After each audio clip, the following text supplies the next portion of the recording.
Hey guys, Tanks here with a look at another free indie game on Steam, this time a kind of roguelike, twin-stick bullet hell called Overclocked, the Aclockalypse. I want to start off by saying that this game is a student game, which I wasn't aware of going into it originally, but it started making sense the more I played. I did manage to beat it with about 2 hours of playtime. Most of that time was spent bashing my head into a wall and trying to not break my controller. So as I said, it's a twin-stick bullet hell. The devs do call it a roguelike, but really it just has procedurally generated levels, but no other roguelike mechanics whatsoever. So yeah, I don't think I'd really consider it a roguelike. But anyway, so the art for the characters and props was pretty nice, and I liked the art style overall. The animations and sprites used for the projectiles were a bit weak. Throughout most of the game, there's really mostly just one projectile sprite that gets used over and over, even though the projectile itself didn't always behave the same way, so that could be pretty confusing at times.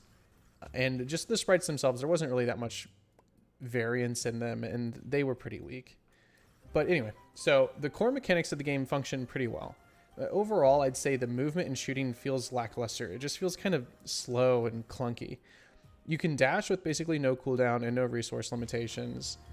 And there's also a time slowing field you can lay down that will slow both your own projectiles as well as the enemies practically to a stop. And then after the effect ends, all the projectiles held in the field will burst out. This felt pretty useless for the most part though, other than trying to get out of a sticky situation now and then. And for some reason, you couldn't even use this ability in the final boss fight. And then there's also an ultimate that you charge up by killing things, it seems, but that's never explained. There's a slight visual indicator when it's fully charged on both the character himself. You get like this yellow kind of dusty glow sort of. And then the portrait itself also, your glasses glow a little yellow. But they're kind of hard to see and pretty easy to miss. And then there's no indicator of it charging, so you don't actually know how close it is to being charged. Anyway. But the ult basically just does an AoE attack and seems to give you some invulnerability frames. The range on it is pretty lackluster, so there are times when you kill yourself trying to position for a good ult on multiple enemies. This ability was also unusable during the final boss fight, which is, yeah.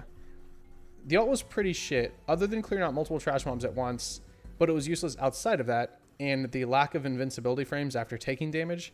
I think it was bugged because I picked up a power-up that was supposed to increase the duration of my iframes after being hit. But anyway, the lack of those iframes made it so you could get shotgunned and die basically instantly. So trying to jump in to get into a group of multiple enemies at once to get off a decent ult would often lead to an instant death.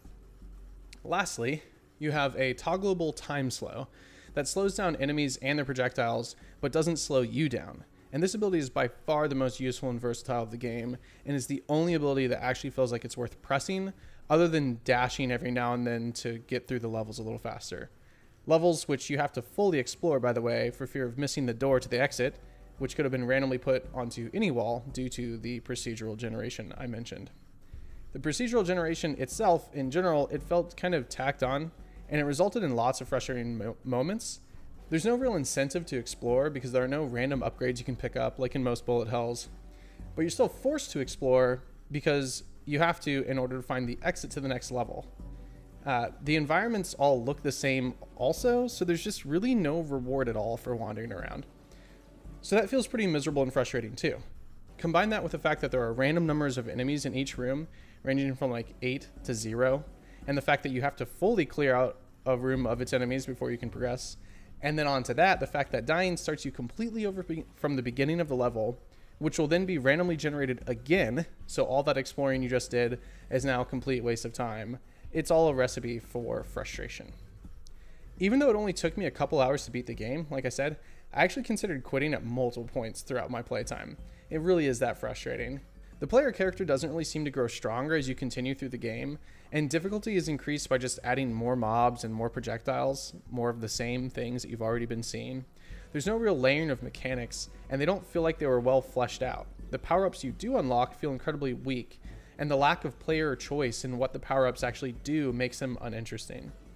The lack of variance in enemies and their abilities made for a very tedious playthrough overall, and the bosses also never felt very interesting.